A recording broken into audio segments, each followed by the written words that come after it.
have me. வெளியே வந்தாங்க என்ன ஆனாங்க எங்க போனாங்க யாருக்கு வேலையை மட்டும் பாரு. Assalamualaikum guys, oke kembali lagi bersama Draft Movie Review. Piye kabar Ire? Terima kasih buat para penonton setia Draft Movie dimanapun kalian berada. Semoga kalian semua selalu sehat ya. Kali ini Draft Movie sudah merangkum sebuah film yang berjudul Iraivan. Gimana keseruan ceritanya? Gak perlu banyak basa-basi lagi, ini dia alur ceritanya.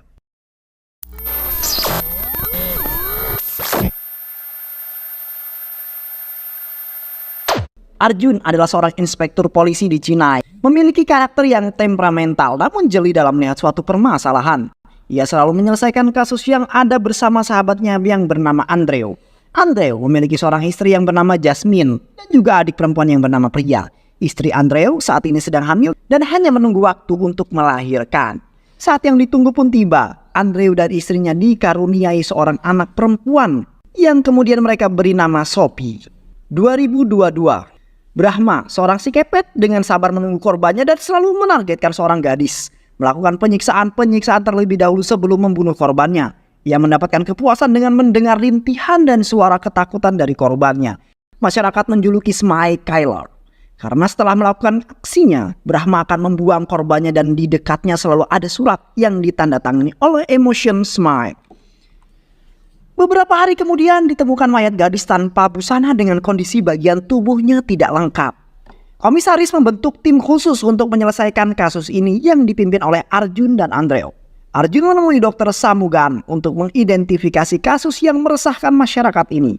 Menurutnya ini adalah pembunuhan yang dilakukan oleh seorang psikopat. Orang-orang melakukan ini biasanya memiliki trauma di masa lalu. Dia melakukan ini semua demi kesenangan dan mendapatkan kepuasan dari membunuh. Satu hal yang perlu diketahui orang ini adalah orang yang cerdas, hingga korban berjatuhan semakin banyak. Polisi sama sekali belum bisa menemukan siapa psikopat ini. Hal ini menimbulkan keresahan dalam masyarakat dan membuat mereka berdemo menuntut menyelesaikan kasus tersebut. Hingga ada laporan hilang seorang gadis yang bernama Salu. Dalam penculikan ini, jejak psikopat ini dapat dilacak. Andreu beserta tim lebih dahulu sampai di sebuah gudang kereta api. Arjun menyusul. Setelah mendapatkan VN dari Andreu, Arjun sampai lokasi yang diberitahukan. Namun sayang, saat masuk ia mendapati semua tim yang sudah kalah oleh Brahma. Termasuk Andreu pun terluka parah dan ia menitipkan keluarganya pada Arjun. Arjun berhasil mengalahkan Brahma dan hampir saja membunuhnya jika tidak ditahan oleh polisi yang lain.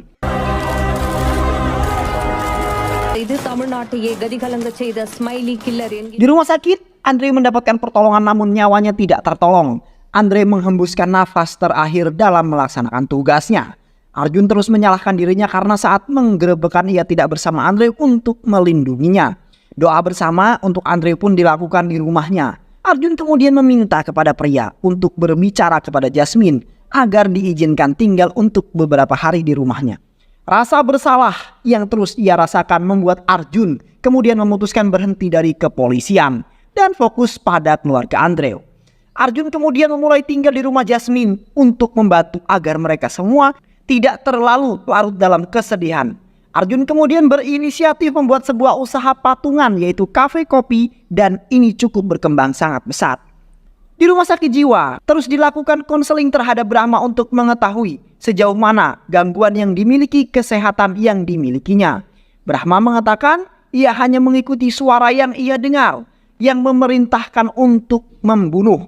Saat Dr. Samugan bertanya suara apa, Brahma mengatakan jika saya adalah psikopat, tulislah apa yang ingin dokter tulis. Kemudian sesi berakhir. Di luar, Dr. Samugan sudah ditunggu oleh polisi untuk mengetahui hasil pemeriksaan. Hasil pemeriksaannya normal sebagai psikopat dan Dr. Samugan kemudian menyarankan untuk memindahkannya esok hari saja. Saat mereka merayakan ulang tahun Arjun, teman polisi Arjun mendapat telepon dan mengabarkan jika Brahma melarikan diri dengan Dr. Samugan yang ditemukan meninggal dunia di bagasi mobilnya dan anaknya yaitu Dr. Sweta juga menghilang 2 hari yang lalu. Keesokan harinya jasad Sweta ditemukan di dalam hutan. Berita ini kemudian tersebar dengan cepat jika Sweta adalah anak dari Dr. Samugan yang merawat Brahma. Untuk menyelesaikan ini, komisaris kemudian menunjuk Inspektur Frank dan Inspektur Manny. Media massa menghimbau agar gadis-gadis muda untuk sementara ini tidak keluar rumah pada malam hari untuk menghindari hal yang tidak diinginkan. Kembali terjadi kemudian penculikan. Seorang gadis yang mengendarai motor pada malam hari. Motornya ditabrak dan ia terjatuh. Tak ada yang menolong karena kondisi jalan yang sangat sepi. Polisi terus melakukan koordinasi dan terus mencari petunjuk hingga saat mereka mengadakan rapat, Inspektur Manny jatuh pingsan. Segera dilarikan ke rumah sakit dan didiagnosa serangan jantung. Arjun datang menjenguk, mengungkapkan rasa kesalahannya karena Manny terlalu banyak minum alkohol dan merokok. Namun dibantah oleh Manny ketika komisaris ternyata juga datang menjenguk dan Manny mengatakan ia stres dan kelelahan ketika menyusun laporan dan menyelesaikan kasus ini. Jujur, saya takut karena saya adalah orang tua dengan 2 anak wanita, Pak. Semenjak melarikan diri, cara membunuhnya semakin kejam.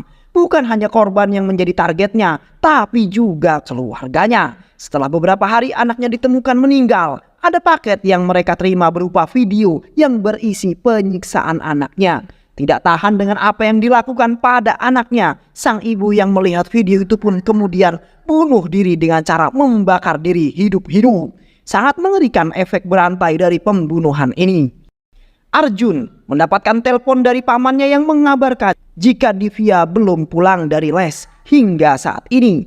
Di rumah pamannya sudah banyak polisi yang datang dan Arjun bertanya dan mengenai kepastian anaknya Divya diculik atau hanya pergi main dengan teman-temannya. Sepertinya Divya diculik, Pak, karena kami menemukan ponselnya di jalan. Tidak ada CCTV di sekitar sana, sehingga kami sangat kesulitan. Lalu Arjun meminta ponsel Divya dan meminta pada polisi untuk mengumpulkan orang di sekitar sana. Arjun bertanya kepada mereka namun tidak ada yang mencurigakan di sekitar mereka. Hingga saat seorang anak mengatakan ada yang aneh dengan orang yang ada di sebuah mobil yang sama sekali tidak marah ketika kaca mobilnya pecah karena terkena bola kriket kami. Pemiliknya sama sekali tidak keluar dan hanya melemparkan kembali bola kami. Mobil Kijang berwarna marun. Arjun kembali mencoba mengingat foto yang dilihatnya di tempat kejadian gadis terakhir yang diculik. Arjun kemudian menghubungi Dipak dari bagian IT untuk mengecek keberadaan mobil Kijang marun. Arjun terus melajukan mobilnya mengikuti rute yang dilewati mobil tersebut. Hingga sampai di persimpangan sebuah petunjuk itu mendapatkan ketika ponsel Divya berdering. Ia baru mengingat jika Divya menggunakan iWatch yang terhubung dengan ponselnya. Dari sinikah Arjun terus mengikuti titik di mana Divya berada. Di sebuah bangunan tua, Arjun kemudian mendapati Divya dengan lehernya tersayat. Namun nyawanya tidak tertolong saat dalam perjalanan ke rumah sakit. Pukulan berat bagi Arjun karena kembali gagal menyelamatkan orang yang ia sayangi.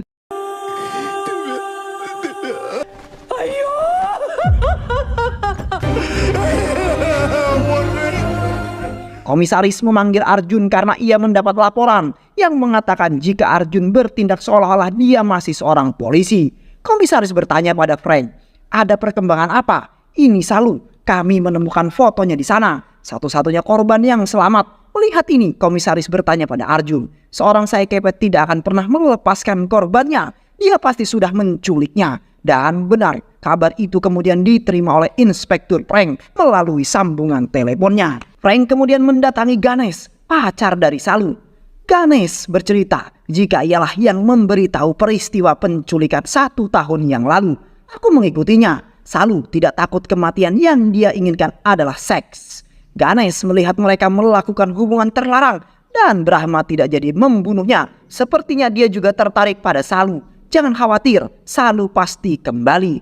Media massa kemudian menayangkan berita penyekapan Salu. Saat ini Arjun sudah menuju tempat penyekapan. Salu di gudang tua 1 tahun yang lalu. Di kantor polisi, Frank kemudian memberi perintah pada anak buahnya untuk tembak di tempat dan mereka menuju gudang tua tersebut. Arjun lebih dulu sampai dan bertemu dengan Brahma. Terjadilah kemudian perkelahian yang sangat sengit. Arjun memaksakan agar Brahma memberitahu siapa yang melakukan pembunuhan dan menggunakan namanya. Namun Brahma tidak mau memberitahu kepada Arjun. Saat polisi datang, Brahma mengatakan jika ia akan tetap menang walaupun ia sudah tidak ada. Brahma berlari ke arah Salu, namun polisi menembakkan peluru panasnya dan mengenai dada Brahma, juga lengan Salu. Brahma tewas di tempat. Namun ini semua belum berakhir karena Brahma memiliki pengganti. Arjun bersama Mani mendatangi tempat ditemukannya jasad gadis dengan ciri pembunuhan sama dengan yang Brahma lakukan. Hal ini semakin menguatkan asumsi Arjun. Gadis ini adalah foto model di studio Ganesh. Ditemukan di pinggir sungai, Brahma dan pelaku memiliki hubungan yang sangat erat berdasarkan kesamaan perilaku menyimpangnya. Kembali beberapa paket dikirimkan di kantor beberapa e-news. Namun paket itu dikirim ke rumah tetangga yang baru. Disampaikan ke rumah Divya. Ayah Divya kemudian mengunci pintu dan melihat rekaman video penyiksaan Divya. Tak tahan dengan apa yang dilihatnya, ayah Divya kemudian memutuskan memotong nadi di pergelangan tangannya. Istri yang khawatir karena suaminya tidak kunjung keluar akhirnya menelpon Arjun. Arjun datang dan langsung mendobrak pintu. Namun terlambat karena pamannya sudah menyusul Divya, putri kesayangannya. Di kantor polisi, komisaris berbicara dengan Frank. Dan Frank mengatakan jika ia mencurigai dua orang. Yang pertama adalah Ganesh, sang fotografer. Gadis yang kemarin kita temukan adalah modelnya. Dan dia juga pacar Salu. Waktu kami mendatangi studionya, kami menemukan beberapa foto dan juga potongan koran yang berhubungan dengan pembunuhan yang terjadi. Lalu siapa tersangka kedua? Maaf komisaris, itu adalah Arjun. Kita bekerja dengan bukti, terus selidiki Ganesh. Arjun kembali menerima teror surat dari Smile Kailing. Hal ini kemudian membuat Arjun pergi mengunjungi penjara dan melihat bukti kunjungan. Ia ingin tahu siapa saja yang datang mengunjungi Brahma. Kenapa hanya ada data pengacara saja? Sipir mengatakan jika pastor datang mengunjungi Brahma, jika ia juga mengunjungi napi yang lain, jadi tidak terdata dalam kunjungan Brahma. Biasanya pastor datang bersama dengan asistennya. Arjun mengunjungi pastor di gereja dan bertanya dengan siapa biasanya pastor datang ke penjara. Terkadang aku datang dengan Babu, dia ada di luar sekarang. Babu adalah orang yang pernah Arjun tangkap 1 tahun yang lalu saat mereka akan menangkap Brahma. Dia di penjara karena berada di tempat yang salah, walaupun dia tidak bersalah. Babu ketakutan ketika melihat Arjun. Ia takut jika akan ditangkap lagi dan mengalami penyiksaan. Arjun membawa Babu pergi ke sebuah bangunan kosong dan memaksa Babu untuk mengaku melakukan pembunuhan. Arjun mematahkan 1 jari tangan Babu. Saat ini polisi datang karena mendapatkan telepon dari pastor. Babu yang ketakutan kemudian mengaku jika ialah yang melakukan pembunuhan. Frey menenangkan Babu dan mengatakan jika tidak ada nada yang menyakitkan jika ia berkata jujur. Babu kemudian menceritakan jika ia melihat Arjun membawa Salu. Komisaris, Mani, Frank dan Arjun berada di ruangan lain dan komisaris mengatakan apa motif Arjun melakukan penculikan itu. Arjun menjelaskan ia menculik Salu untuk memancing Brahma. Jika Brahma sudah keluar maka kita bisa menangkap pembunuh peniru ini. Aku mengikatnya di gudang tempat Salu ditahan 1 tahun yang lalu dan aku juga yang mengirimkan video itu ke media. Babu dipanggil ke ruangan mereka. Ditanya apa yang dilakukannya di rumah Salu. Ia mendapatkan perintah dari Ganesh untuk mengirimkan foto. Dan saat itulah aku melihatnya tuan. Saya tidak memberitahu polisi karena takut. Justru saya yang akan ditahan karena saya adalah seorang mantan narapidana. Pastor yang cemas dengan keadaan Babu menyusul ke tempat Babu berada. Dengan membawa wartawan dan berita ini membuat banyak yang bersimpati pada Babu. Di rumah sakit tempat Salu dirawat, Ganesh datang dan menyuntikkan obat bius ke suster yang merawat Salu dan membawa Salu dari rumah sakit. Setelah sampai di studionya, Ganesh memberitahu Salu jika Sai Kepet itu adalah Babu, asistennya. Namun Salu tidak peduli dengan apa yang dikatakan Ganesh. Salu memaksa akan pulang dan Ganesh yang panik mulai melakukan kekerasan sehingga Salu menusuk leher Ganesh dengan garpu. Saat ini Babu datang dan menculik Salu dan memasukkan mayat Ganesh ke dalam lemari pendingin. Komisaris mengadakan konferensi pers dengan kelihatan blitz dari kamera. Wartawan ini akhirnya Arjun dapat mengingat jika ia pernah melihat Babu dalam acara pesta ulang tahun Divya. Babu di sana sebagai fotografer. Arjun pergi dari acara konferensi pers dan pergi ke studio milik Ganesh. Menggeledah seluruh ruangan hingga akhirnya ia menyalakan komputer dan melihat seluruh isinya. Ternyata Babu masih ada di sana, terus berusaha memancing emosinya. Babu semakin menunjukkan sifat tidak warasnya. Lalu ia mengunci Arjun dalam ruangan. Babu menceritakan awal mula ia bertemu dengan Pastur Sebastian dan mulai saat itu ia menjadi asisten dari Pastur Sebastian. Ketika mengunjungi tahanan lain, dan aku juga pertama kali bertemu Brahma ketika pengacara dan Pastur mengunjunginya. Brahma yang melihat potensi membunuh dalam diriku dan dia mengajarkan bagaimana cara menikmati rasanya membunuh dengan contoh membunuh nyamuk. Itu bukan hanya nyamuk, tapi makhluk yang bernyawa. Dan mendengarkan suara jeritan terakhir mereka akan membuat kita puas. Hal itu kemudian membuatku melupakan rasa sakit. Brahma mencuci otak Babu. Brahma menginginkan Salu dan ia harus keluar dari tahanan ini. Maka kami menggunakan dokter Samugan. Namun ternyata membunuh saja tidak memuaskan dahagaku. Aku mulai mengirimkan video-video mereka yang telah aku bunuh. Dan itu sukses membuat rentetan bunuh diri yang membuat aku merasa sangat puas. Babu kemudian berhasil melarikan diri dan target selanjutnya adalah keluarga Andreu. Jasmine mengirimkan Arjun banyak voice note dan saat Arjun menelpon, Jasmine mengatakan jika Babu menculik Sophie.